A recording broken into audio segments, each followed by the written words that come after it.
कल मैंने कहा भी था कि सत्संग बाहरी क्रिया नहीं है जिसे कुछ देर किया जाए।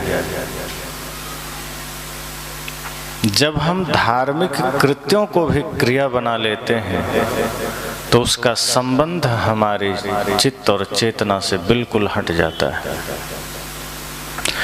ध्यान दीजिए, क्रिया सब सदा जड़ है और जो भी चीजें क्रिया बनती है उसका संबंध सिर्फ शरीर से रह जाता है, आपके अंतर्मन से उसका संबंध हट जाता है। और सत्संग तो वह प्रकाश है जो हम सबको प्रकाशित कर देता है, हमारे अंतर मन को प्रकाशित कर देता है। जब तक सत्संग का ज्ञान का प्रकाश नहीं है तो जिस रूप में हम जगत को देखते हैं वह रूप निश्चय ही माया का रूप होता है। जब तक सत्संग का प्रकाश नहीं उतरा तब तक हम जगत में वह नहीं देखते हैं जो देखना चाहिए, तब तक हम वह देखते हैं जो माया दिखाना चाहती है। जब तक विवेक की आंख ना खुली हो तब तक हम संसार में वही देखते हैं, वही सुनते हैं, वही सोचते हैं जैसा माया चाहती है। तभी तो हम कहते हैं क्या करें, आज के लोगों का चिंतन बिगड़ गया। लोग कहते हैं ना कि आज के लोगों का विचार बदल गया, लोगों का आचरण बदल गया, आज लोगों की दृष्टि खराब हो गई। क्यों? यह अपवित्रता जन्म से नहीं है। जैसे जैसे माया की संगत मिली धीरे धीरे हम माया के ही रंग में रंग गए। फिर हम वही देखते हैं जैसा माया चाहती है। मन को झगड़ा प्रिय क्यों हो जाता है? मन को नशा प्रिय क्यों हो जाता है? मन को आलोचना और द्वेष प्रिय क्यों हो जाता है? क्योंकि ये माया का ही स्वरूप है और जब माया का ही रंग वैसा है बदरंग तो मन उसी में जा रहा है, इसलिए हमारा भी विचार वैसा हो रहा है। तो जहां सत्संग नहीं है, ज्ञान नहीं है, होश नहीं है, वहां सब कुछ वैसा ही होगा जैसा माया चाहेगी। शहर में आप गुजरेंगे, अगर माया के अधीन हमारा मन है तो वे सारी चीजें हमें दिखेंगी जो हमें नहीं देखना चाहिए। वे गंदी हरकतें, गंदे दृश्य, अश्लील पोस्टर्स और भी जो अनीति हो रहे हैं वो सब हमें दिखेगा, क्योंकि मन इस आंख को आदेश करता है उधर ही जाना, अच्छी जगह नहीं जाना। फिर मन का आदेश आपके पैरों को भी होता है कि जरा सिनेमा हॉल चलना, जरा शराब की दुकान पर चलना, जरा पान के ठेले पर चलना। ये मन पैरों को आदेश नहीं देता कि सत्संग में चलना। बहुत कम लोग हैं। आप जितने लोग आए हैं इस पूरे क्षेत्र में 10-20 गुना इससे ज़्यादा लोग हैं, पर मन ने पैरों को आदेश सिर्फ कुछ ही लोगों को दिया। सद्गुरु कहते हैं कि जब मन के अधीन हम होते हैं तो मन वही करता है जो माया चाहती है। इसलिए तो साहब कहते हैं ई मन चंचल, ई मन चोर, ई मन शुद्ध ठगहार। साधारण ठग नहीं है, शुद्ध ठगहार है। चंचल तो है ही, चोर भी है। कब आपका ज्ञान धन शांति चुरा के दूसरे को दे दे पता भी नहीं चलेगा। और मन इतना धोखेबाज और रंग बदलने वाला है, गिरगिट समझना, कि जब आप माया के अधीन होते हैं तो आपके ही खिलाफ ये खड़ा हो जाता है। फिर ये वही काम करेगा जो माया चाहेगी। शक्ति तो आपसे लेगा, यह मन ऊर्जा आपका खत्म करेगा, लेकिन काम यह माया का करेगा। तभी तो आदमी क्रोध कर बैठता है। एक सत्संगी आदमी के भी मन में क्रोध उतरता कैसे है? एक सत्संगी आदमी भी कभी कभी तंबाकू रगड़ कैसे लेता है? एक सत्संगी आदमी भी भाई भाई में विवाद कैसे कर लेता है? ये माया का ही खेल है, जो क्षण भर के लिए भी मन को अपने तरफ घुमाया कि उसी मन का उपयोग वो आपके ही खिलाफ करने लग जाता है। ये ऐसा ही है जैसे आपके पास कोई नौकर है और आपने उसे गाड़ी दिया कि जाओ मेरा काम कर आओ, लेकिन कोई आपका दुश्मन है और वो आपके नौकर को अपने पक्ष में मिला लिया पैसा देके। अब वो नौकर क्या कर रहा है? आपका ही गाड़ी इस्तेमाल कर रहा है आपके ही खिलाफ। काम तो कर रहा है दुश्मन का, लेकिन गाड़ी आपका लेके गया है।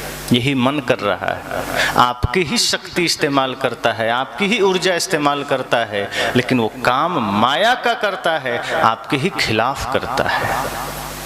इसीलिए आपको वो क्रोध में डालता है और दिखाता है कि नहीं अच्छा ही है, क्रोध में जाना कोई बुरा थोड़े है। आप जैसे ही थोड़ा सा बेहोशी में आते हैं, मन आपको लालच में लेकर गया, क्योंकि माया चाहती है कि आप लालची बने, और मन आपको दिखा भी देगा कि बुरा थोड़ा है, दुनिया लालच करती, हम थोड़ा कर लिए तो क्या बुरा है, तो सिद्ध भी कर देगा। विवादों में मन ही लेकर जाता है, प्रपंच में मन ही लेकर जाता है। इसलिए मन आपका होकर के भी आपके विरुद्ध खड़ा है, और जब मन आपका मालिक बन जाए तो आपको समस्त संसार में दौड़ाता है, और वहाँ वहाँ दौड़ाता है जहाँ जहाँ माया चाहती है। और माया कभी नहीं चाहती कि आप योग में लगें, ध्यान में लगें, सत्संग में लगें, क्योंकि जैसे ही आप ध्यान में योग में लगते हैं मन गिरने लगता है। क्योंकि योग की शक्ति जहाँ आ गई, ध्यान की शक्ति जहाँ आ गई, भक्ति की शक्ति जहाँ आ गई, वहाँ मन माया का गुलामी नहीं करता, फिर वो आपके अधीन हो जाता है। क्योंकि जब आपकी नकारात्मक शक्ति मिलना बंद हो गई और जैसे ही सकारात्मक शक्ति का संचार हुआ, मन के सारे विकार कटे कि मन आपका दास बन जाता है। मन एक ही है, दो नहीं है। तभी तो सदगुरु कहते हैं कबीर मन तो एक है, भावे तहां लगाओ। भावे गुरु की भक्ति करो, भावे विषय कमाओ। सदगुरु कहते हैं मन एक ही है, दो नहीं है कि एक समय में सत्संग कर लो, दूसरे समय में क्रोध कर लो। मन एक ही है, वही सत्संग में भी लग सकता है, वही ईर्ष्या द्वेष नफरत घृणा में भी लग सकता है। अगर सत्संग में लगा है तो सत्संग से अच्छाई उठा कर लाएगा, अगर वो कुसंग में लगा है तो वहां से बुरे विचार उठा कर लाएगा। इसलिए साहब कहते हैं मन आपका है लेकिन आपके विरुद्ध खड़ा है, और इसका सारा का सारा श्रेय माया को जाता है। लेकिन जब भीतर ज्ञान जागृत होता है, जब भीतर सत्संग उतरता है, तब मन आपके अधीन होता है। फिर मन वहां नहीं जाता जहां माया चाहती है, फिर मन क्रोध में नहीं जाएगा, मन ईर्ष्या द्वेष में नहीं जाएगा। मन बाजार में घूमेगा तो सही, लेकिन फिर वो कचड़े में नहीं जाएगा। हजारों दुकानें मिलेगी मांस मछली अंडा और तंबाकू की, लेकिन जब मन आपके अधीन होगा तो मन आपको पुष्प के दुकान पर लेकर जाएगा, फिर मन आपको मिश्री बतासे के दुकान पर लेकर जाएगा, दूध के दुकान पर लेकर जाएगा। लेकिन जैसे ही मन माया के अधीन हुआ, वह आपको गंदगियों में चक्कर कटवाएगा। और तब आदमी क्या कहता है, क्या करें, चाहते तो हम भी सत्संग करें पर मन नहीं मानता है। यानी आदमी स्वीकार कर रहा है कि मन हमारा मालिक बना हुआ है। कई लोग से आप कहिए सत्संग में चलो, अब जाते तो हम भी, लेकिन क्या कहें, काम इतना है कि मन करता है पहले काम कर लें। और कुछ लोग इससे भी बच गए तो दोष दे देंगे भाग्य को या भगवान को कि इच्छा तो मेरी भी थी, अब देखो ऊपर वाले की मर्जी हुई तो हम भी सत्संग में चले जाएंगे। अब ये सबसे बड़ी नादानी है। जब सत्संग में जाना हो, ध्यान में जाना हो, ज्ञान में जाना हो, पवित्र कार्य में जाना हो, तो आदमी कह देता है कि ऊपर वाले की मर्जी होगी तो जाएंगे। और उसी समय वो आदमी खैनी तंबाकू खा रहा है। लोगों ने पूछा कि ये किसकी मर्जी है, तब हंस दिया, तो अपनी मर्जी है। तो बुरा करने में अपनी मर्जी है, अच्छा करने में भगवान की मर्जी चाहिए। जब चोरी करने जाते हो तब तो नहीं कहते भगवान की मर्जी होगी तो चोरी करेंगे, लेकिन धर्म का काम करना है, किसी दुखी को सहारा देने जाना है, किसी भूखे को भोजन देने जाना है, किसी संत गुरु का दर्शन करने जाना है, तो भगवान की इच्छा पर चले गए। यही तो माया है जो आपके भीतर सदैव विकृति पैदा करती है और मन उसमें नाचता है और मन फिर आपको नचाता है। तो जब माया में मन लगा तो आपको बाहर बाहर दौड़ाता रहेगा, दर्शन करवाता रहेगा, दुनिया का दर्शन करवाएगा, प्रपंच का दर्शन करवाएगा। वो ऐसा प्रतीत करा देगा कि लगेगा कि नहीं, इससे बेहतर कुछ भी नहीं हो सकता, सत्संग तो कुछ भी नहीं, ये संसार ही ठीक है। लेकिन जब ज्ञान जगता है तब बोध होता है कि ये तो माया का छलावा था। जैसे लंबी दूरी सड़कों पर आप देखेंगे, दूर आपको चमकता हुआ जल की भांति प्रतीत होगा। यही प्रतीत आपको नदियों में होता है, रेगिस्तान में होता है, जहाँ जल नहीं है, दूर आपको लगेगा जल का स्रोत है। आप उसी आशा में आगे बढ़ते हैं, पता चलता है वही सूखा। सदगुरु कहते हैं माया का यही काम है, वो आपको वर्तमान में सुख देने को राजी नहीं है, क्योंकि है ही नहीं माया के पास सुख। वो आपको सिर्फ आशा दिला देती है कि थोड़ा आगे बढ़ो, वहां सुख रखा है। ये मन के साथ ये खेल माया खेलती है, हम उसमें फंसते हैं। आप निकट आए कि अब सुख मिलेगा, माया कहती थोड़ा 10 कदम और बढ़ो, वहां मिलेगा। मन को होता है कि शायद मिल जाए, फिर 10 कदम बढ़ते हैं, फिर माया कहती थोड़ा और बढ़ो। ये ऐसा ही है जैसे एक बार एक आदमी तपस्या किया और संत ने प्रसन्न होकर कहा कि तुम मेरी पूजा किए हो, तपस्या किए हो, बहुत अच्छी बात है, तो चलो तुम्हें मैं एक ऐसा शंख देता हूं जिससे तुम जितना मांगोगे डबल मिलेगा, तुम जितना कहोगे बल्कि जो जो मांगोगे मिलेगा। उस आदमी ने कहा गुरुजी तो बड़ी बात है, इससे हम जो मांगेंगे मिल जाएगा। कहा बिल्कुल, तुम इससे कहोगे भोजन तो भोजन दे देगा, ये चमत्कारी शंख है। इससे तुम घर बनवाने कहोगे घर बना देगा, गाड़ी बंगला धन दौलत हीरे जवाहरात जो चाहो मिल सकता है।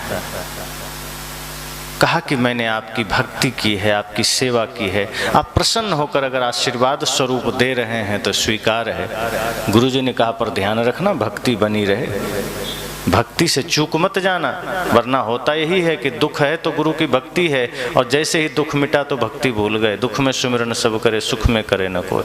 उसने कहा नहीं गुरुजी आपको कैसे भूलेंगे, आपकी भक्ति की है मैंने, आपकी सेवा की है। गुरुजी चले आए।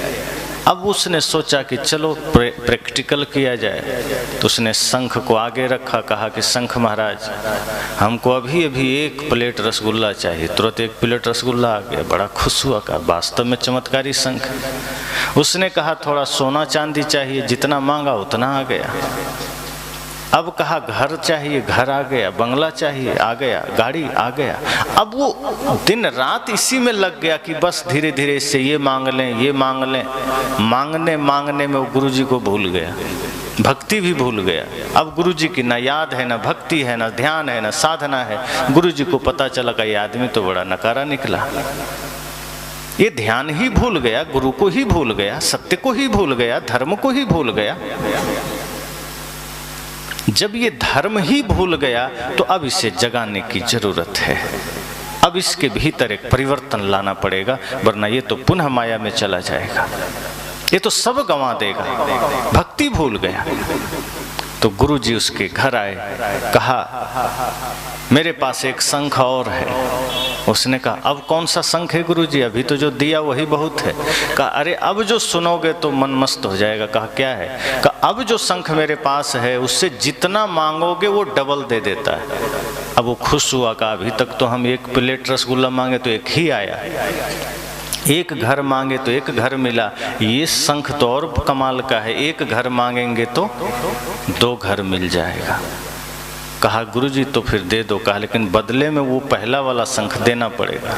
गुरुजी सिर्फ जगाने आए थे ताकि ये पुनः जिस माया के दलदल में भागते जा रहा है, दौड़ते जा रहा है, इसका कदम रोका जा सके, वरना ये जीवन बर्बाद कर लेगा। गुरुजी ने कहा कि वो शंख देना पड़ेगा। कहा ठीक है, बदले में दे दूंगा, मुझे क्या हर्ज है, अगर हमें डबल वाला मिल जाए। डबल वाला लिया और जो पहला ओरिजिनल था वो लौटा दिया। गुरुजी निकल पड़े रात में ही, कहा मेरा काम हो गया। अब दूसरे दिन सुबह नहा धो के शंख को आगे रखा। कहा शंख महाराज 2 लाख रुपया दे दो। शंख ने कहा 2 में क्या होगा, 4 लाख मांग लो। उसे लगा रे शंख इतना समझदार है, अपने से हमको रास्ता बता रहा है, 4 मांग लो। उसने कहा कोई हर्ज नहीं, 4 दे दो। कहा 4 में क्या होगा, 8 मांग लो। उससे लगा कि अभी भी रास्ता ही दिखा रहा है, देगा कब। कहा अच्छा ठीक है चलो 8 दे दो। का 8 में महंगाई है, क्या होगा, 16 लाख मांग लो। उसने कहा अच्छा चलो 16 दे दो। का 16 में क्या होगा, 32 मांग लो। तब उसका दिमाग चकराया। कहा लगता है देगा भी कि सिर्फ डबल डबल करता जाएगा, कि देगा कि नहीं। फिर उसने कहा अच्छा ठीक है चलो 32 दे दो। कहा अरे 32 में क्या होगा, एक ही बार 64 मांग लो। तब इसका दिमाग चकराया। कहा लगता है देता होता कुछ नहीं, ऐसे डबल करते जाता है। अब वो तुरंत रुका कि रुको अभी गुरुजी कहाँ है। देखा गुरुजी कमरे में नहीं, दौड़ता हुआ गुरुजी की कुटिया में गया। कहा गुरुजी ये आपने क्या कर दिया, उससे बढ़िया तो पहला ही शंख था, ये तो डबल डबल कर रहा है, देता कुछ नहीं। कहा तुम्हारा मन यही तो करने लगा, तुम भी तो संसार में सिर्फ बटोरने में लग गए, ये ले लूं, ये ले लूं, ये चाह लूं, इतना डबल हो जाए, इतना तिवल हो जाए, यहाँ घर बन जाए, यहाँ बिल्डिंग बन जाए। तुम्हारा मन ने जो किया मैंने वही रोकने के लिए तुम्हारे मन से डबल शंख दे दिया कि ये सिर्फ तुम्हें तृष्णा दिखाएगा, ये तुम्हें सिर्फ माया का दर्शन कराएगा, देगा कुछ भी नहीं, क्योंकि माया कभी कुछ देती नहीं है। क्योंकि सदगुरु कबीर ने कहा है माया छाया एक सी, ये माया और छाया की गति एक जैसी है, दोनों के चक्कर में पड़ोगे कुछ नहीं मिलेगा। अपनी ही छाया को आप पकड़ के देखिए, कभी पकड़ में नहीं आएगी। और जब तक माया के पीछे आप भागेंगे माया आपको नहीं मिलेगी, वो भागती चली जाएगी।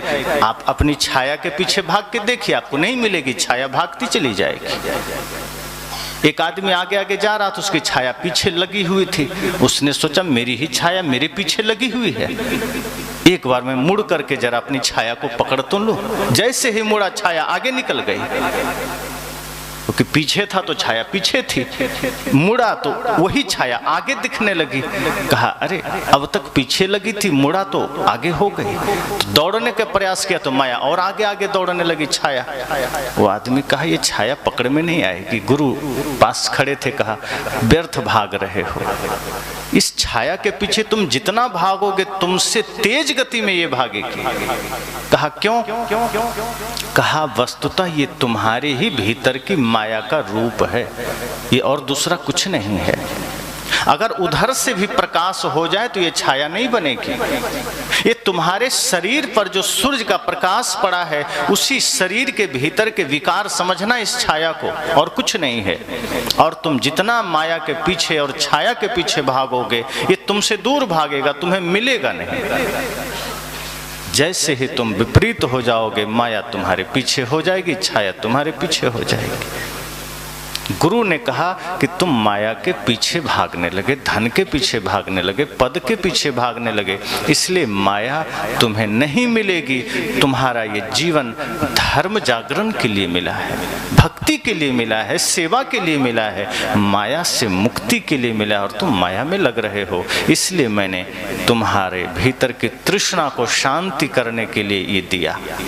शिष्य को समझ आ गया कि हम भटकाव में चले गए थे, हम भ्रम में चले गए थे। गुरु से मुक्ति मांगना था, हमने शंख मांग लिया, और ये शंख के वजह से हमने माया इकट्ठा कर ली, और वो माया हमें दुनिया में न जाने कितने पाप करवा दिए। गुरु कहते हैं कि पाप होते ही माया के वजह से हैं, और इसका इतना ही अर्थ है कि अज्ञानता भीतर है, अविद्या भीतर है, अंधकार भीतर है। जब सत्संग का प्रकाश हृदय में उतरेगा तो माया का नाश होता है, अर्थात आपके बीच और माया के बीच जो संबंध मन ने बनवा रखे हैं, ये मन ही तो है सेतु बनता है, ये फिर हट जाता है, फिर ये भक्ति में लग जाता है। और ऐसा कैसे होता है? ये माया क्यों हमें वही दिखाती है? क्योंकि मन उसके अधीन है, मन उसके साथ है। अब इसको आप ऐसे समझिए, जैसे ये मोबाइल से रिकॉर्डिंग हो रही है, तो आप देखें अब मैं जैसा हूँ वैसा उसमें दिख रहा है, अंतर कुछ भी नहीं होगा, क्योंकि मोबाइल हमें बाहर से देख रहा है। ये बाहर का कैमरा है। हमारी आंख भी मोबाइल की तरह है। जैसे मोबाइल को आप जिधर लगा दीजिए वो वही रिकॉर्ड करेगा जो बाहर दिखेगा। हमारी आंखें भी संसार में वही देखती है जो बाहर माया दिखाना चाहती है, जो बाहर से दिख रहा है। लेकिन इसी मोबाइल को हटाकर यहाँ एक्सरे मशीन ले आया जाए और उसके सामने हमें खड़ा कर दीजिए, तो क्या हम ऐसा ही दिखेंगे? देख के डर जाएंगे, भूत की तरह दिखेंगे, कंकाल की तरह। क्योंकि एक्सरे मशीन आपके बाहर के फोटो नहीं लेता, वो गहराई में जाता है, भीतर का तस्वीर लेता है, वो आपके हड्डियों को लेता है। उसको चाम से कोई मतलब नहीं, उसको आंख नाक कान से कोई मतलब नहीं, वो बस सच्चाई को दिखाता है कि जो बाहर दिख रहे हो वो तुम नहीं हो। जैसे नारियल के ऊपर इतने सारे छिलके पड़े हैं, हमें वही नारियल लगता है, वास्तव में वो छिलके हटते हैं तो अंदर नारियल का दर्शन होता है। नारियल खुद ही कह रहा है नारियल, मतलब जो रियल में नहीं है वो है अंदर, बाहर जो रियल है ही नहीं। इसी तरह से ये माया आंख की तरह है, कैमरे की आंख, जो हमें बाहर से सिर्फ वही का दर्शन करा देती है। लेकिन जब एक्सरे मशीन में आदमी खड़ा होता है तो हर किसी का एक ही तस्वीर आती है, फिर पहचानना मुश्किल है। फिर अपना ही तस्वीर अगर कंकाल वाला रात में देख लो तो भय हो जाएगा। इसी तरह से जब भीतर ज्ञान का नेत्र खुलता है, विवेक की आंख जगती है, तब हम माया के उस पार देख पाते हैं। अभी हम माया को देखते हैं तो जगत बड़ा मनोरम लगता है। तब हम जो कुछ भी देखते हैं माया के अधीन होकर देखते हैं। ईर्ष्या हो, द्वेष हो, जितने विकार भरे दृष्टि हमारे होते हैं वो माया के ही अधीन होते हैं। कहीं हम अच्छा देखते हैं, कहीं बुरा देखते हैं, कहीं घृणा करते हैं, कहीं नफरत करते हैं, कहीं द्वेष करते हैं, दूसरों के दोषों को देखते हैं, और यही काम चलता रहता है जीवन भर। लेकिन जब ज्ञान जगता है तो माया का पर्दा छट जाता है, फिर उस पार हमें परम सत्य का दर्शन होता है। तब सद्गुरु कहते हैं कि फिर आप जगत में जहाँ भी देखेंगे आपको यही प्रतीत होगा कि सब घट मेरा ही भगवान तो है। इस संसार पवित्र ही तो है। गंदगी मन में थी, बुराई मन में थी, इसलिए हमें कभी भाई बुरा लगता था, कभी माँ बुरी लगती थी, कभी पिता बुरे लगते थे, कभी मित्र बुरा लगता था। ठीक है, सबके भीतर दोष होंगे, लेकिन ये तो सब में है। अगर सब एक दूसरे का ही दोष देखने लगे तो ठीक किसका होगा? अगर हम अपने अपने दोषों को देखें, अपने अपने विकारों को देखें तो शायद हम ठीक हो सकते हैं। अपने अपने मन को देखें तो शायद पवित्रता आ सकती है। अगर हम दूसरी जगह नजर ले गए तो कोई संभावना नहीं। तो मैंने कहा जब सत्संग भीतर जगेगा तो ये दृष्टि फिर वहां जाएगी जहां आप चाहते हैं। सत्संग भीतर नहीं जगा तो ये दृष्टि वहां जाएगी जहां माया चाहती है, फिर प्रपंचों में जाएगी, फिर ये आंखें गंदगी में जाएगी, फिर ये समाज में सब लोग रहेंगे लेकिन मन में गंदगी है, भीतर सत्संग नहीं है, तो जहाँ हमारे संतों ने कहा जननी सम जाने हो पर नारी, तो वहाँ अगर मन में अपवित्रता है, गंदगी है, तो हमें नारी में मातृत्व का दर्शन नहीं होगा, फिर हम कुदृष्टि करेंगे।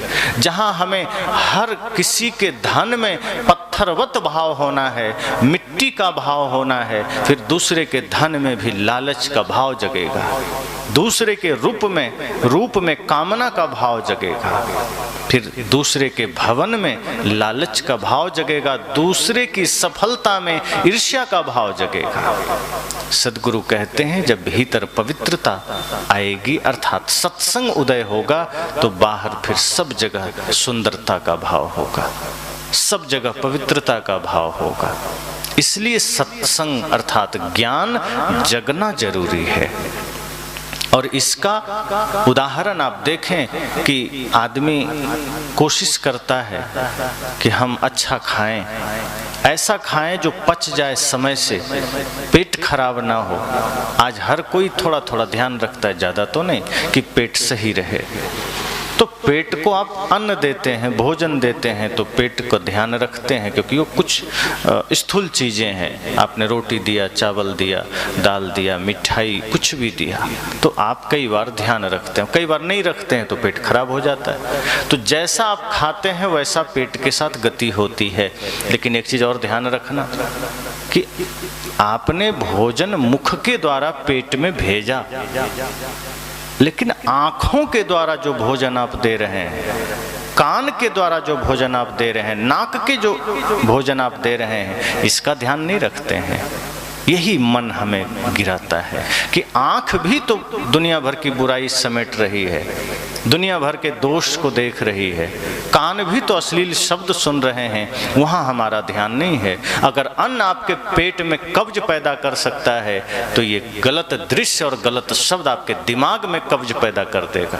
पेट का कब्ज तो थोड़ा सा नुकसान करेगा, पर कहीं दिमाग में कब्ज हो गया तो पूरा घर, पूरी सभ्यता का नुकसान हो सकता है। फिर भयंकर विवाद हो सकते हैं, एक पीढ़ियां बिगड़ सकती है। इसलिए मैं कहा करता हूं, सदैव जागृति अपने भीतर लाना है, सत्संग को भीतर उतारना है, ज्ञान भीतर जगना चाहिए।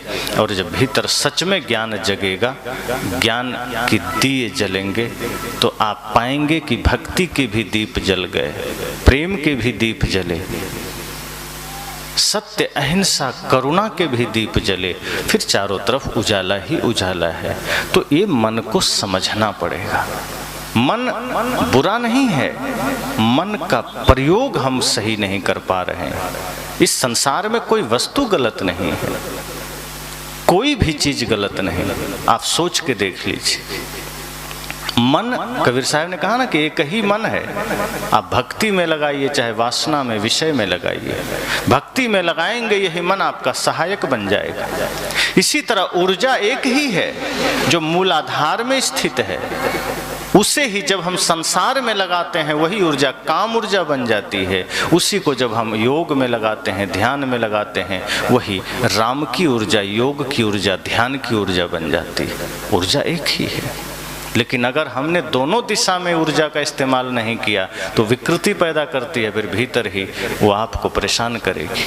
इसलिए सद्गुरु कहते हैं ध्यान के गहराई में उतरिए और अपनी ऊर्जा को ऊर्ध्वगामी बनाइए, ताकि आप योग में, ध्यान में, सत्य में और समाज कल्याण में अपनी शक्ति का उपयोग कर सकें। तो मन भी बुरा नहीं है, हम बुरा उसे बेहोशी में बनने दे देते हैं, मूर्छा में बनने दे देते हैं, और वो मन फिर आपको प्रताड़ित करता है, आपकी ही शक्ति लेकर, आपका ही सामर्थ्य लेकर फिर आपको पीड़ा में डालता है। क्योंकि मन को कोई तकलीफ थोड़े होगी। अब मन ने आपसे जो भी काम करवाया, जैसे कई लोग कहते हैं कि हम बीड़ी पीना तो नहीं चाहते, मन नहीं मानता है, तो मन ने तो पिला दिया, पर सजा कौन भुगतेगा? तन ही न भुगतेगा। आप बीड़ी पी लिए मन के आदेश में, मन के अधीन होकर, लेकिन बीड़ी का दुष्प्रभाव शरीर झेलेगा। मन ने चोरी करवा दिया, पर जब पुलिस पकड़ लेगी तब पुलिस का डंडा मन को मिलेगा कि तन को? तन को मिलेगा। यानी मन ने गलती की, शरीर झूठे 4 लाठी खा लिया। अब आप हल्दी लगा के पड़े हैं बेड पर और कह रहे हैं क्या करें, मन ने करवा दिया। तो मन ने करवा दिया तो मन को रोकना तो चाहिए, और रुकेगा। ध्यान से सत्संग में जा नहीं रहे, ध्यान में जा नहीं रहे, मन आपका मालिक बना, आपसे गलती करवाएगा। और मन जब गलती करने लगता है तो मन को साधने का प्रयास हम कहाँ करते हैं? मन जब आपको हिंसा के पथ पर ले जा रहा है, मन जब आपको अत्याचार के पथ पर ले जा रहा है, मन जब आपको तमाम बुराइयों के पथ पर ले जा रहा है, तब हम कहाँ जागते हैं? अगर आपसे कुछ बुरा हो रहा है, आप सचेत होइए कि मन हमें कहाँ ले जा रहा है। हमें ध्यान की दिशा में जाना है, हमें ज्ञान की दिशा में जाना है। और जब आप जागृत होंगे तो मन आपका सुमन बनेगा, वरना ये तो ले जाता रहेगा और आप शरीर उसका परिणाम भुगतता रहेगा। अर्थात वो पीड़ा आपको होगी, शरीर को भी थोड़े होगी। अब शरीर पर डंडे पड़े तो शरीर ने थोड़े कहा कि मुझे दर्द हो रहा है। आप कहते हैं, आप महसूस करते हैं कि मुझे दर्द हुआ, क्योंकि आप शरीर में रहते हैं। मन तो ऐसा ही है जैसे वो आपकी शक्ति लिया, जहां तहां आपको फंसाया, आपको भरमाया और आपको फंसा के चला आया। मन तो निकल लिया, आप फंस गए। अब आपके पास गाय भैंस बैल है, किसी का फसल खा जाए तो डंडा अगर हटाते हटाते एक आध पड़ गया तो ठीक है, वरना ज़्यादातर गालियाँ और बात आपको सुनना पड़ेगा, बैल को नहीं सुनना पड़ता। वो जानता है बैल का जो मालिक है वही इसका हेड है, उसी ने करवाया है या नहीं करवाया तो उसी को सुनाना है। आपके पास अगर जानवर है और वो किसी का फसल खा जाए, दोषी आप होंगे। जैसे आपका छोटा बच्चा कुछ कहीं कर आवे तो आप दोषी पाए जाते हैं, इसी तरह मन कहीं भी कुछ करेगा आप दोषी होंगे। तो हमें ही सजग होना है, हमें ही अपने आप को देखना है कि ये मन हमसे इतनी गलतियां करवाता है, दिन रात पाप करवाता है और हम सजग नहीं होते। हम ध्यान करते हैं, सत्संग करते हैं, फिर भी इस पर दुनियादारी का रंग चढ़ते जा रहा है, फिर भी इस पर हिंसा, क्रोध, ईर्ष्या, द्वेष का रंग चढ़ते जा रहा है। एक आदमी ने कहा, मैं 50-60 वर्षों से सत्संग करता हूँ फिर भी क्रोध नहीं छूटा। संत ने कहा, इसका मतलब तुम सत्संग करता ही नहीं है। सत्संग करो और क्रोध ना छूटे, ये संभव नहीं है। कोई कहे कि मैं कितना भी पानी पीता हूँ प्यास नहीं बुझती है, तो कोई बीमारी हो गया होगा, वरना प्यास तो बुझेगी ही। और नहीं बुझती है तो 5 हॉर्स पावर का मशीन चला के पाइप उसके मुंह में डाल दो, तब तो बुझेगी। पर कोई कहे मैं दिन रात सत्संग करता हूँ, 40 साल से 50 साल से करता हूँ, ईर्ष्या नहीं मिटी, क्रोध नहीं मिटा। संत कहते तुम करते ही नहीं हो, करोगे तो जरूर मिटेगा। अब ये तो मजाक ही हुआ कि सत्संग करता हूँ क्रोध नहीं मिटा, सत्संग करता हूँ दृष्टि पवित्र नहीं हुई, सत्संग करता हूँ माया विजयी हो जा रहा है। इसका अर्थ इतना ही है, मैंने कल भी कहा था कि सत्संग उतरा नहीं। एक ही बात, अब सत्संग उतारना है। सभाएं विराम होती है, सत्संग भी हम विराम करके चल देते हैं। अब जैसे ही 2 घंटे का सत्संग विराम हुआ, हम उससे वहीं छोड़ देते हैं। संत कहते हैं सत्संग वह दीप है जो हृदय में सदैव जगना चाहिए। ये ज्ञान वह दिया है जिसे कभी बुझने मत दीजिए अपने हृदय में, वरना सदैव बुझा नहीं कि अंधकार शुरू हो जाएगा और ये 1-2 घंटे के सत्संग से फिर कुछ नहीं होगा। मनन हमेशा करना पड़ेगा, चिंतन हमेशा करना पड़ेगा, तब विवाद मिटेंगे। लेकिन आदमी की मनोवृत्ति यह है कि जीवन में कोई दुख आया, कोई तकलीफ आया, भाई से विवाद हुआ, कोई बीमार पड़ा, तो वो नहीं सोचता है कि मन हमारा खराब हो गया, मन हमारा गंदा हो गया, इसलिए विवाद हो रहा है, इसलिए घर में तांडव हो रहे हैं। मन को ठीक कर लें तो आदमी पहुंच जाता है पंडित जी के पास। कहता है पंडित जी क्या करें, घर में बड़ा झगड़ा हो रहा है, भाई से, माँ से, पिता से, पत्नी से, क्या करें। अब पत्नी से झगड़ा है, बेटे से झगड़ा है। अब सोचिए वो आदमी पंडित जी के पास गया है और पंडित जी भी तैयार बैठे हैं पोथी लेकर कि ऐसे ही बकरे आवे तो हमारा भी पेट चलता रहे। अब पंडित जी भी कहते हैं देखो तुम्हारा घर का वास्तु खराब है। अब बेचारा लाचार हुआ कि रे, अब वो मन खराब है नहीं कह रहा है, जबकि पंडित जी को पता है इसका मन खराब है। किसी भी झगड़े का कारण मन होता है, किसी भी समस्या का कारण मन होता है, ये वास्तु नहीं होता। लेकिन पंडित जी को तो कुछ चाहिए। और डॉक्टर, जो आज बहुत सारे डॉक्टर हैं, अब इसका अंदाजा इस बात से लगाइए कि एक सज्जन मिले, वो मुझे कहे वो अपना संस्मरण सुना रहे थे कि एक डॉक्टर से मेरी बात हुई तो उन्होंने कहा अगर हम पूरी चिकित्सा एक ही बार में कर देंगे तो हमारा क्लिनिक बंद नहीं हो जाएगा, हम तो ऐसा ही करेंगे वो हमारे पास आता रहे। अब सब डॉक्टर ऐसा नहीं करते होंगे पर कुछ तो करते होंगे।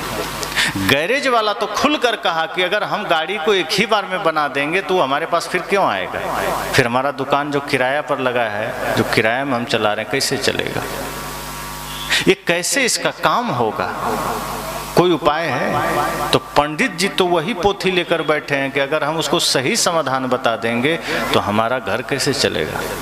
तो पंडित जी कहते हैं तुम्हारा वास्तु खराब है। अब बेचारा गया, कहता है गुरुजी मेरा भाई से झगड़ा है, पिता से झगड़ा है, पत्नी से झगड़ा है, बच्चे बात नहीं मानते हैं, पूरा महाभारत होते रहता है। पंडित जी पन्ना उलटते हैं बड़े भाव से, लगता है कितनी गहन समस्या का समाधान दे रहे हैं। देखो तुम्हारा घर का जो टॉयलेट शौचालय बना है गलत दिशा में बना है, तो क्या करें, उसको तोड़ करके तुम उसको जो है उत्तर दिशा में कर देना। कुछ भी दिशा बता दिया, अब पूरब बना है तो उत्तर बता दिया, का ठीक है, उसके बाद का ठीक हो जाएगा। अब वो बेचारा बनाया टॉयलेट तोड़ ताड़ के किसी तरह, एक तो बनाने में खर्चा लगा, तोड़ने में फिर खर्चा, फिर बनाने में खर्चा। अब वो फिर बनाया, अब भी झगड़ा शांत नहीं हुआ। पंडित जी के पास पहुंचा, कहा देखो तुम पर फिर एक ठो ग्रह चढ़ा है, कुछ लगता है मामला गंभीर है, तुम्हारा घर का पूरा वास्तु ठीक नहीं है। पर्दा तुम किस कलर का लगाए हो, कहा वो तो लाल है, कहे वही भूल हो गई तुमसे, पर्दा थोड़ा पिंक लगाना एकदम ठीक हो जाएगा। अब बेचारा खरीद के लाया 10-15 हज़ार का पर्दा, फिर से टांग दिया, अभी भी ठीक नहीं हुआ। पंडित जी ने कहा अच्छा रसोई किधर बना है, वो तो घर के बीच में है। कहा अरे पागल, वही तो भूल है तुमसे, घर के आगे सामने पूरब दिशा में करो। धीरे धीरे करके पंडित जी पूरा घर तोड़वा देता है। कई जगह ऐसी घटनाएं हुई, पूरा घर तोड़ दिया, नया घर ही बन गया, लेकिन बीमारी नहीं मिटी। तब आदमी सोचता है ऐसे में तो मेरा पूरा धन भी नाश कर देगा और घर का झगड़ा नहीं मिटेगा। तब वो संत के पास जाता है। संत कहते हैं कि घर समस्या थोड़े है, ये घर के वजह से विवाद नहीं होते, ये ईंट पत्थर समस्या का कारण नहीं है, ये तुम्हारे जीवन में जो उपद्रव है ये कपड़ों के वजह से नहीं है, ये शौचालय बाथरूम के वजह से नहीं है। तुम्हारे जीवन के सारी समस्या का कारण तुम्हारा मन है। अगर तुमने मन को सही कर लिया तो तुम कहीं भी रहो, किसी भी दिशा में रहो, किसी भी अवस्था में रहो, तुम सुखी रहोगे, सारे झगड़े मिट जाएंगे। पर मन को ठीक करने के बजाय तुम दुनिया भर की चीजें ठीक कर रहे हो। और बाहर जब हम दृष्टि कर लेते हैं, मन से हट जाते हैं, तो ही मन को मौका भी मिलता है। फिर मन किसी को क्रोधी बना देता है, किसी को अहंकारी बना देता है, किसी को लोभी, किसी को लालची, किसी को व्यभिचारी बना देता है, किसी को भ्रष्टाचारी बना देता है। और ये सारे कृत्य व्यक्ति अपने मन के अधीन होकर करता है, इसमें किसी का कोई हाथ नहीं है। कोई कह नहीं सकता कि हमें पत्नी ने दुख दिया, मित्र ने दुख दिया, पिता ने दुख दिया या भगवान ने दुख दिया। बहुत लोग कह देते हैं ना क्या करें भगवान की माया, उन्होंने दुख दिया। राम तो खुद कहते हैं काहुन को सुख दुख करदाता, निज कृत कर्म भोग सुनो भ्राता। जब लोगों ने कहा कि लगता है माता कैकेयी और मंथरा के वजह से आपको दुख हुआ, राम जी ने कहा दोबारा बोलना मत, काहुन को सुख दुख करदाता। ये धरती पर जो भी जन्म लेता है अपने ही कर्मों का फल पाता है, कोई किसी को सुख दुख नहीं देता। हम फिर भी हाथ जोड़े चल रहे हैं कि भगवान दिए होंगे। हम भगवान भी बोल रहे हैं और ये भी कह रहे हैं कि दुख दिए होंगे, तो दुख देने वाला भगवान नहीं होता, शैतान होगा। तो आदमी मन के अधीन होकर सारे पाखंड रचता है और मन को देखने के बजाय पूरी दुनिया का इलाज करता है। मन को ध्यान के द्वारा पवित्र करने के बजाय वो सारे पाखंड रचता है जहां तहां जा करके। बाहर सब सरल लगता है, मन को ठीक करना सरल नहीं लगता। साहब कहते हैं एक साधे सब साधिया, सब साधे एक जाए। कहा आंखों से गलत देखते हो, कानों से गलत सुनते हो, इसको अगर रोकना चाहते हो सिर्फ मन को वश में कर लो। जब मन वश में होगा तो ये आंखें फिर गलत जगह जाएगी भी तो गलत लेकर नहीं आएगी। फिर आप पारखी हो जाएंगे, अर्थात सत्य असत्य का निर्णय करने वाले हो जाएंगे। आप फिर निरक्षीर विवेकी हो जाएंगे। जैसे आपको बाजार से कुछ खरीदना हुआ, मान लीजिए एक लाइन से ढेर सारी दुकानें हैं, कहीं सब्जी लोग बेच रहे हैं, कहीं मांस बेच रहे हैं, कहीं जूता की दुकान है, कहीं कपड़े की दुकान है, कहीं फल की दुकान है, कहीं लोहे लक्कड़ की है, सोने चांदी की है। आपको लेना है कपड़ा, तो इतने सारे सैकड़ों दुकानों के बीच में भी आप परफेक्ट कपड़े के दुकान पर जाते हैं, कपड़ा खरीद कर चले आते हैं। वहाँ आप कितनी समझदारी से काम लेते हैं कि दाएं बाएं भी 50 दुकानें हैं, उधर भी 50 से दुकानें हैं, लेकिन उस पर आपकी दृष्टि नहीं जाती, आप वहाँ से सामान नहीं खरीदते। आप जानते हैं मुझे कपड़ा लेना है, कपड़ा लेके घर आ गए। लेकिन दुनियादारी में आप यह बात भूल जाते हैं कि हमें सत्य लेकर आना है, हमें धर्म लेकर आना है, हमें अच्छी बातें लेकर आनी है, हमें ईमानदारी लेकर आना है, हमें शुभ लेकर आना है। वहाँ हम भूल जाते हैं, वहाँ जो मिला सब समेट लिए। किसी की बुराई देखा तो वो समेट लिए, किसी की आलोचना समेट लिए, किसी का क्रोध समेट लिए, किसी की कुछ भी देखा हम वहाँ से वो सारे विकार समेट लाए। सदगुरु कहते हैं इसलिए ध्यान देना, जागृति अवस्था इसी को कहते हैं। और सत्संग ही वह स्थल है जहां हम जागने का संदेश पाते हैं। तो जब जागेंगे तो यह पता चलेगा कि मन है बंधनों का मूल, मन है समस्याओं का मूल। और जब मन मालिक बनता है तब आपको पीड़ा में डालता है, आपको कष्ट में डालता है, फिर आपको बंधन में डालता है, जन्म जन्म के लिए डालता है। आज ही नहीं आगे भी डालता है। ये दुनिया के सारे विवाद ही मन के वजह से हैं। एक माता थी, वो अपने बगीचे में बड़े भाव से सेवा करती थी, बढ़िया हरा भरा रखती थी, छोटी सी बगिया थी, फूल पत्तियों को एकदम लगा रखी थी, उसको जल डालना, उसके पत्ते काटने, घास निकालना, बड़ा खूबसूरत सा बगीचा। संजोग बस थोड़ा सा अस्वस्थ हुई, अस्पताल जाना हुआ। अस्पताल जाने से पहले अपने छोटे से बच्चे जो 10-12 साल का रहा होगा, कहा बेटा अब हम जा रहे हैं, 6-7 दिन बाद लौटेंगे, ये छोटी सी बगिया तुम्हारे हवाले है, अब तुम्हें ही इसे ठीक देखना है, ध्यान इतना रखना कि मेरे आते तक ये मुरझाने ना पाए। अब जब तक माँ सेवा करती थी बगीचे में, वो कभी लौटकर देखा नहीं था वो करती क्या है। 10-12 साल का हो गया, उसे पता नहीं था कि माँ इस बगीचे में क्या करती है, कैसे ये हरा भरा है, कुछ आता नहीं था। तो जब लेकिन उसने हाँ कह दिया, ठीक है माँ जाओ, हम पूरा ध्यान रखेंगे और वचन देते हैं 7 दिन के बाद ये ऐसा ही मिलेगा। उसकी माँ चली गई, दूसरे दिन वो उठा। अब सोचा मैं करूँ तो करूँ क्या, ये तो हरा भरा है ही। तो थोड़ा सा ध्यान आया कि पत्तियों पर धूल आ गए हैं, तना पर धूल आ गए हैं, कुछ कचड़े गिर गए हैं, तो उसने सारे कचड़े निकाल दिए। पत्तियों पर धूल है तो कपड़ा भिंगा करके सारे पत्तियों को पोंछ डाला। उसके बाद सोचा चलो आज का काम हो गया। फिर सोचता है कि माँ तो 1-2 घंटे ही काम करती थी, फिर भी ये हरा भरा रहता था, चकाचक रहता था। मुझे तो सभी पत्तियों को पोंछने में ही 4 घंटे लग गए, इतना समय कैसे लग गया? माँ इतना मेहनत करती थी। फिर दूसरे दिन उठा, फिर झाड़ू उठाया, तने पर झाड़ू मार रहा है, पत्तियों पर कपड़ा पोंछ रहा है, फिर काम किया, फिर जो कचड़े गिरे उठा के फेंक दिया। फिर तीसरा दिन, चौथा दिन होते होते पत्ते मुरझाने लगे। थोड़ा थोड़ा सब पत्तों में लगा जैसे कि कोई बीमारी आ गई, पीले पड़ने लगे। वो सोचता है ये क्या हो रहा है, इतनी मेहनत तो कर रहा हूँ 4-4 घंटे हर दिन, फिर भी पत्ते मुरझा रहे हैं, फिर भी ये तना रुखड़ा हो रहा है। सोचा चलो कल से और मेहनत बढ़ा देंगे। दूसरे दिन उसने और धीरे धीरे गीला करके पत्तियों को पोंछा, साफ किया, तना पोंछा, एक एक पौधों को पोंछा। 6वां दिन होते होते लगभग बगीचा मुरझा गया। वो परेशान है, वो दिन भर उसी में बैठा रहे कि अब स्कूल भी नहीं जाऊंगा, मैं इसी की सेवा करूंगा, पर कम से कम माँ के आने से पहले सही तो हो जाए। पूरी चेष्टा किया, प्रयास किया, लेकिन वो सही नहीं हुआ। पत्तियां पोंछा, तना पोंछा, एक एक पत्र पुष्प सबको सही किया, लेकिन उसमें रौनकता नहीं आई, मुरझाया रहा। 7वें दिन माता आई घर। उसने कहा बेटा बगीचा कैसा है? कहा माँ तुम तो 1-2 घंटे मेहनत करती थी, फिर भी बगीचा हरा था। मैं तो रोज 5-5 घंटे, 4-4 घंटे, बल्कि लास्ट के 3 दिन तो मैंने 6-6 घंटे मेहनत किए, फिर भी बगीचा मुरझा गया। माँ ने कहा ये कैसे हो गया?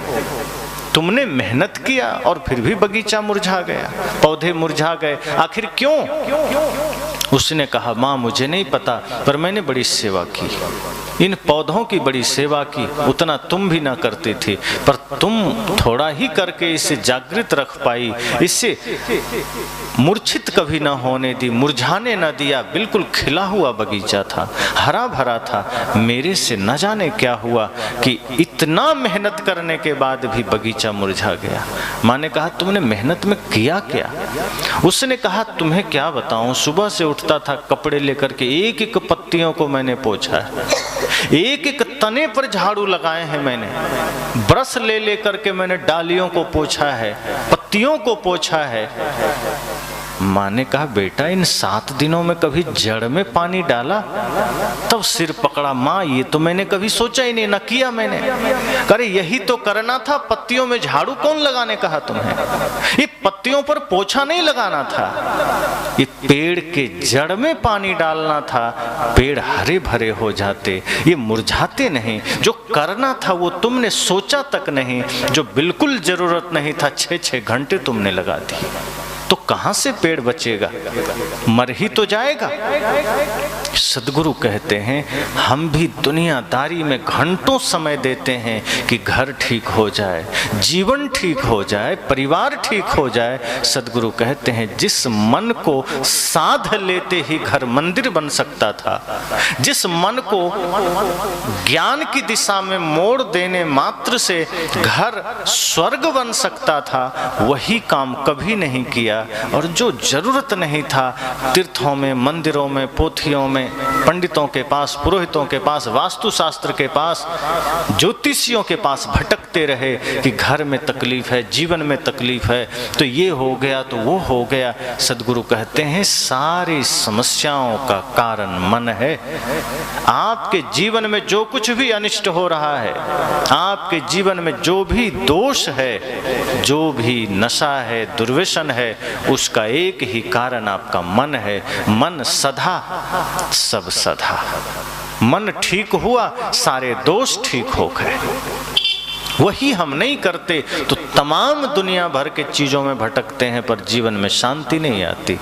मैंने कहा जब ज्ञान जगता है तो भ्रम मिटता है, ज्ञान जगता है तो मन सत्य असत्य को देखने वाला हो जाता है, फिर वस्तुएं गलत नहीं रह जाती। जैसे मोबाइल है, अब इसका प्रयोग कोई गलत दिशा में करे तो ये गलत हो जाता है। इसी को सही दिशा में प्रयोग करें, ये सही हो जाता है। आजकल अधिकांश लोग वस्तुओं का दुरुपयोग करते हैं तो हमारे साधन भी हमारे जीवन के लिए बाधक बन रहे हैं, और अगर हमने सदुपयोग किया तो ये जितने भी खोजें हैं, जितनी भी वस्तुएं हैं, हमारे जीवन के लिए सहयोगी बन जाते हैं।